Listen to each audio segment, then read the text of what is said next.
Deep in the Albanian countryside, a giant complex is under construction. It's the new headquarters of the Mujahedin Khalq, the MEK, a large, well-organized Iranian opposition group dedicated to one thing: regime change in Tehran. And the MEK have powerful friends they hope will help them achieve that, including members of President Trump's inner circle. The Iranian regime is the leading state sponsor of terror. When he pulled out of the Iran nuclear deal, President Trump signaled the start of a new, more hostile Iran policy.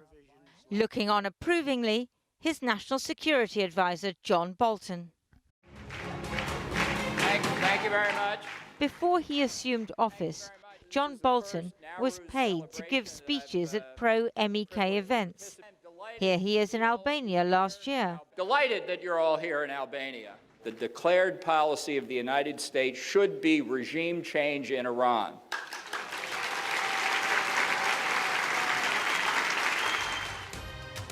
President Trump's aides say that the MEK's leader, Maryam Rajavi, is the face of a democratic future for Iran.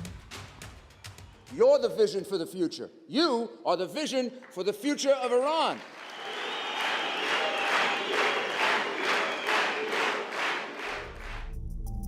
But the MEK has another face, that of a political religious cult that brainwashes its members, enforces celibacy, and has imprisoned those accused of breaking its rules.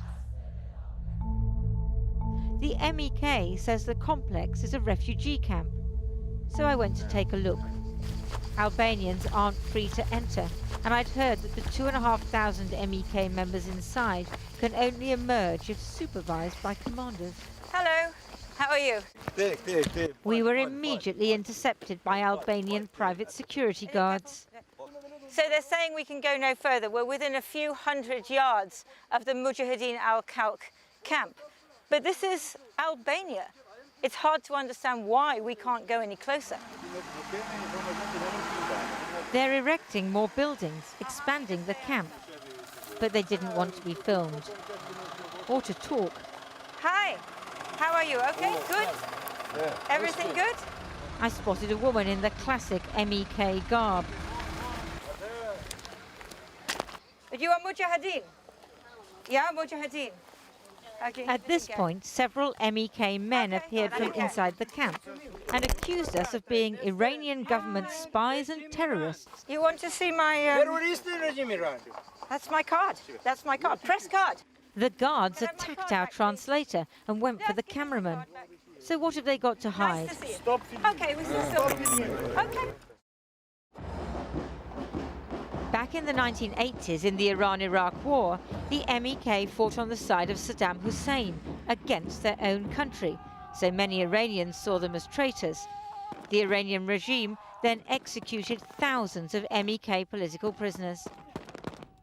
They operated from a military base in Iraq and were classified as terrorists by the US government. When the Americans toppled Saddam in 2003, the MEK surrendered to US troops, but they came under repeated attack from pro-Iranian forces.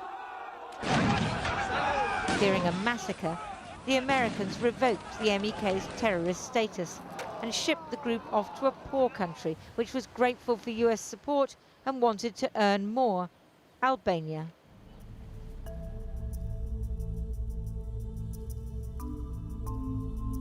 Hello. Hi.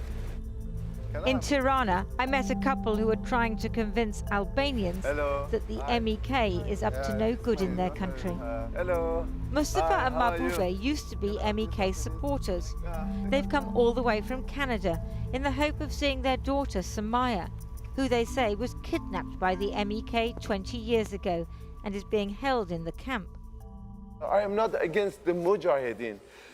It's not my business. I am not political. Just, I want to see my daughter. 10 minutes, please. Bring it here, me and my wife. Just see. Mustafa has filmed his 2 decades-long odyssey to rescue his daughter, joining other desperate families in Iraq. On the streets of Tirana, he was roughed up by MEK members, shouting that he was an Iranian terrorist and spy, even though he's been a Canadian citizen for 17 years. I tried to translate in Albania. The MEK, who won't let Samaya see her parents unsupervised, has issued a clip of her, also accusing her father of being an Iranian spy. He came back in Albania to say some of these words to all the people in Albania, to say, Mujahideen have been kidnapped me. But this is not right, because I am in free country in here. In the anonymous suburbs of the Albanian capital, we found some of the 120 or so Mujahideen defectors who've escaped the camp. They fear that their former commanders are still watching them, but some want to tell their story nonetheless. This hashtag belongs to Mujahideen. These are all Yes. Mujahideen hashtags. As a trusted member, Hassan was a keyboard warrior. While others were barred from any contact with the outside world, he says his job was to post fake comments on Twitter exaggerating Iranian people's support for Maryam Rajavi and insisting that the MEK is behind current protests in Iran. It should comment by the different account and not MEK members Mujahideen, because we want to show the Iranian people support Maryam Rajavi. So you were a troll? Yes. You were an internet troll? Yes. Hassan showed me where he used to stay in the camp. We lived here. He says reading online made him realize that life in the MEK was not normal, especially the endless indoctrination, rigid separation of men and women, and the forced public confession of any thoughts about sex. During the day, all of the members should write any sexual moments in their Any mind. thought, you mean? Yes, yes. Write on the paper, and every night we should read in front of the others and their commanders.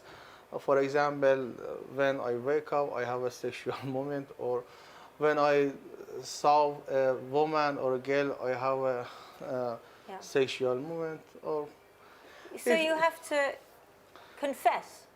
yes. The defectors should feel free in Tirana, but mental and physical scars remain. Mohsen, as we're calling him, told us he was tortured in Iraq 24 years ago when Mujahideen commanders accused him of being an Iranian spy. من نزدیک به 45 روز تحت همین شکنجه اینا بودم.